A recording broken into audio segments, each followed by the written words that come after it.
നമസ്കാരം. ഒടുവിൽ സ്വർണ്ണക്കൊള്ള അന്വേഷണം ഉന്നതരിലേക്ക് നീങ്ങുകയാണ്. ശബരിമല സ്വർണ്ണക്കൊള്ള കേസിൽ മുൻ ദേവസ്വം കമ്മീഷണർ എൻ വാസു പ്രതിപട്ടികയിൽ വന്നിരിക്കുമ്പോൾ ശബരിമല സ്വർണ്ണക്കൊള്ള കേസിൽ മുൻ ദേവസ്വം കമ്മീഷണർ എൻ വാസു ഇപ്പോൾ പ്രതിപട്ടികയിൽ ഉൾപ്പെട്ടിരിക്കുകയാണ്. മൂന്നാം പ്രതിസ്ഥാനത്താണ് വാസുവിന്റെ പേരുള്ളത്.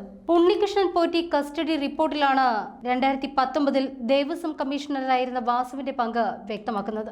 ഇതോടെ വാസുവിനെ അറസ്റ്റ് ചെയ്യേണ്ട ആവശ്യകതയിലേക്ക് നീങ്ങിയിരിക്കുകയാണ് പോലീസ്. കേസിൽ ഇതുവരേക്കും 3 പേരാണ് അറസ്റ്റിലായിരിക്കുന്നത്. പോറ്റിക്ക് പുറമെ ശബരിമല എക്സിക്യൂട്ടീവ് ഓഫീസറായ സുധീഷ് കുമാറും അഡ്മിനിസ്ട്രേറ്റീവ് ഓഫീസറായ മുരാരി ബാബുവും അറസ്റ്റിലായിരുന്നു. സുധീഷിന്റെ മൊഴിയാണ് വാസുവിന് ഇപ്പോൾ നിർണായകമായത്. തിരുവിതാംകൂർ ദേവസ്വം ബോർഡിൽ വാസു പ്രസിഡന്റ് ആയിരിക്കുമ്പോൾ സുധീഷ് കുമാർ PA ആയിരുന്നു. അതായത് പ്രതിപട്ടികയിൽ വാസു എത്തുമ്പോൾ ഞെട്ടുന്നത് CPM ആണ് എന്നർത്ഥം. കുളനട പഞ്ചായത്തിൽ പ്രസിഡന്റായ CPM-കാരനാണ് വാസു.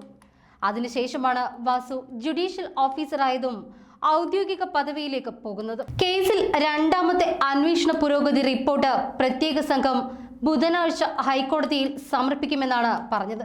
കേസിൽ രണ്ടാമത്തെ അന്വേഷണ പുരോഗതി റിപ്പോർട്ട് പ്രത്യേക സംഘം ഇന്ന് ഹൈക്കോടതിയിൽ സമർപ്പിച്ചു. സ്വർണം പൊതിഞ്ഞ കട്ടിളപ്പാളി ചെമ്പുപാളിയാണ് എന്ന് മഹസറിൽ രേഖപ്പെടുത്തിയത് അന്നത്തെ ദേവസ്വം കമ്മീഷണർ എൻ വാസുവിന്റെ ശുപാർശയിലാണ്. ഇതടക്കമുള്ള കാര്യങ്ങൾ രേഖപ്പെടുത്തിയാണ് റിപ്പോർട്ട് സമർപ്പിച്ചത്. ഹൈക്കോടതി അനുമതിയോടുകൂടി വാസുവിനെയും അറസ്റ്റ് ചെയ്യാൻ തന്നെയാണ് സാധ്യത. നേരത്തെ വാസുവിനെ പ്രത്യേക അന്വേഷണ സംഘം ചോദ്യം ചെയ്തിരുന്നു. വാസു 2 തവണ ദേവസ്വം കമ്മീഷണറും സ്വർണ്ണക്കൊള്ള നടന്ന മാസങ്ങൾക്ക് ശേഷം ദേവസ്വം ബോർഡ് പ്രസിഡന്റുമായിരുന്നു. മുഖ്യമന്ത്രി പിണറായി വിജയന്റെ അതിവിശ്വസ്തനായിട്ടാണ് വാസു അറിയപ്പെട്ടത്. ഇത് കാരണമാണ് കമ്മീഷണർ പദവിയിൽ നിന്നും വാസു പ്രസിഡന്റായി ഉയർത്തപ്പെട്ടത്. സ്ത്രീ പ്രവേശന വിധി സമയത്ത് സർക്കാരിന് വേണ്ടി നിയമകാര്യങ്ങളിൽ ഇടപെട്ടതും വാസുവാണ്. ദ്വാരപാലക ശില്പങ്ങളുടെയും ശ്രീകോവിലിന്റെയും മുഖ്യ ജോലികൾ പൂർത്തിയാക്കിയ ശേഷം സ്വർണം ബാക്കിയുണ്ട് എന്നും സഹായം ആവശ്യമുള്ള പെൺകുട്ടികളുടെ വിവാഹ ആവശ്യത്തിന് ഇത് ഉപയോഗിക്കാൻ ആഗ്രഹിക്കുന്നുവെന്നും കേസിലെ 1-ാം പ്രതിയായ ഉണ്ണികൃഷ്ണൻ പോറ്റി വാസുവിന് ഇമെയിൽ അയച്ചിരുന്നു. 2019 ഡിസംബർ 9-ാം തീയതി ഉണ്ണികൃഷ്ണൻ പോറ്റിയുടെ ഇമെയിൽ തനിക്ക് വന്നിരുന്നുവെന്ന് വാസുവും പിന്നീട് സമ്മതിച്ചു. സ്വർണം പൊതിഞ്ഞ കട്ടിളപ്പാളിയെ രേഖകളിൽ ചെമ്പാക്കിയത് അന്ന് ദേവസ്വം കമ്മീഷണറായിരുന്ന എൻ വാസുവാണ് എന്ന് കണ്ടെത്തിയിട്ടും മുന്നോട്ടു പോകാതെ പ്രത്യേക അന്വേഷണ സംഘം മടിക്കുന്നുവെന്നും റിപ്പോർട്ടുണ്ട്.